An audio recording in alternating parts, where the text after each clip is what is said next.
NEET UG exam रद्द हो गया। नेशनल टेस्टिंग एजेंसी ने पेपर लीक होने के बाद परीक्षा रद्द कर दी।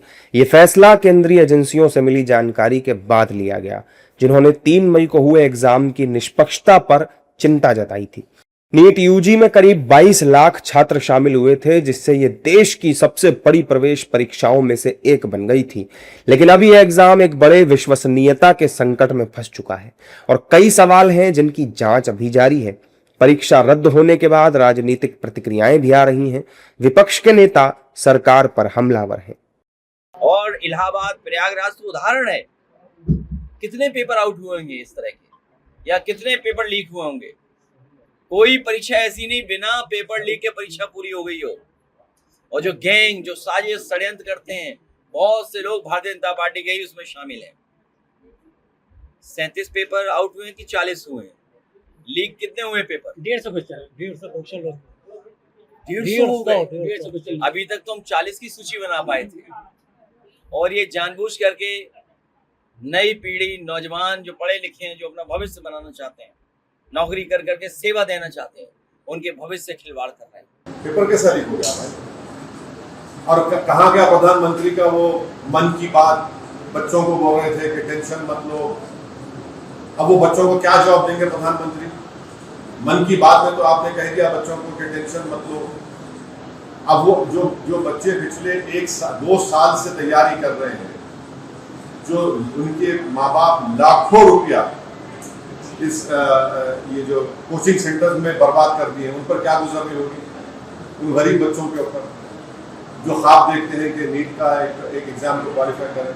ये तो ऑर्गेनाइज गैंग की बात होगी ना। ऑर्गेनाइज गैंग होती वो ये काम कर सकती। किस प्रकार हम इस पेपर को कैसे पहुंचाएं लोगों तक, कैसे पहुंचाएं, ये तमाम जो है डिपेंड करता है कि वो कितने एक्सपर्ट लोग हैं अपने हुनर के अंदर, वो ये काम कर रहे हैं। हाई वैल्यू एग्जाम भी है, इनमें एक लीक पता नहीं क्या लेकर के आ जा रही है। तो इसलिए इस पर बहुत कॉशियस होकर के, बहुत अत्यधिक सावधानी के साथ काम करने की ज़रूरत है। और मैं समझता हूँ अब तो सीबीआई को खैर सौंपा है, सीबीआई क्या कर पाती है देखना है। जबकि बीजेपी जांच की बात कह रही है और दोषियों को सख्त से सख्त सजा दिलाने की बात भी कह रही है। हाँ, वो बताया गया कि वो उत्तराखंड में आए, ऐसा बताया गया। तो जो इस तरीके से जो वहाँ से मूलतः तो राजस्थान में ये सब घटनाक्रम पकड़ा गया और वो जो गैस पेपर के माध्यम से ये करने की कोशिश कर रहे थे, निश्चित रूप में वो पकड़ में आएंगे और किसी कीमत पर छूटेंगे नहीं, उस सलाखों के पीछे होंगे। विपक्ष के ज़माने में तो रोज़ पर्चे लीक होते थे, चाहे यूपी हो, जब समाजवादी की सरकार थी, राजस्थान में कांग्रेस की थी।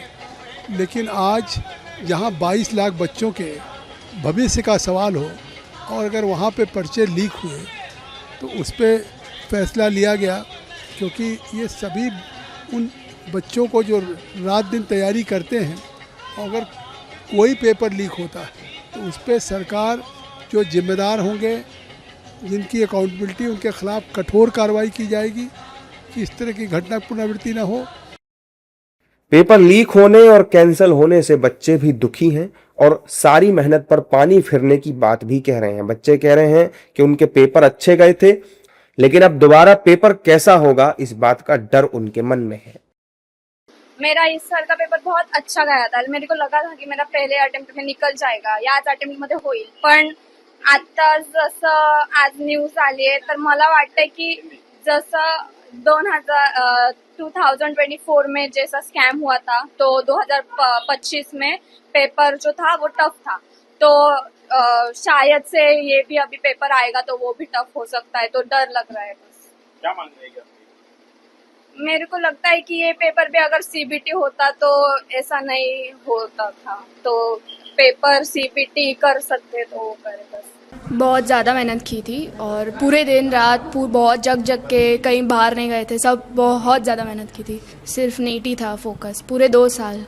अभी तो वैकेशन में मैसेज आया रीनीट का, तो अब तो फिर से वही जो किया था फिर से चालू करना पड़ेगा। पता चला है कि यहाँ पे जो पेपर रिजल्ट है ना आने वाला था उससे पहले नकल हुई थी और उसकी वजह से पेपर रद्द हो रहा है। तो ये बहुत निराशाजनक बात है और ये जो बच्चे मेहनत करते हैं फिर पूरी साल और उसके बाद ये रिजल्ट मिलता है तो ये बिल्कुल अच्छा नहीं। सरकार को इसके लिए कुछ ठोस कानून या नियम बनाने चाहिए ताकि ये पेपर रद्द ना हो और बच्चों की पूरी साल की मेहनत एक झटके में सरकार रद्द कर देती है तो ये सही नहीं है। बिल्कुल, अगर वापस एग्ज़ाम होता है तो वो मेहनत, क्योंकि एक फ़्लो बनना बहुत मुश्किल है सर, हम जानते हैं उस चीज़ से। उस टाइम पीरियड में इतने टेस्ट पेपर्स क्वेश्चंस प्रैक्टिस कर ली होती है कि आधा कॉन्फिडेंस तो वैसे आ जाता है, लेकिन अभी जो कॉन्फिडेंस टूटा है उसको वापस जोड़ने में उतना टाइम लगेगा। फिर ये लोग नए एग्ज़ाम की डेट दे देंगे। खुद को इसके लिए मेंटली प्रिपेयर करना सर बहुत डिफिकल्ट है। समय भी कम है सर। खुद को पहले मेंटली प्रिपेयर करो, फिर उस एग्ज़ाम की 2 साल की मेहनत को 2 महीने में दोबारा करो। भले ही हम चीज़ें नहीं भूले, लेकिन सर वो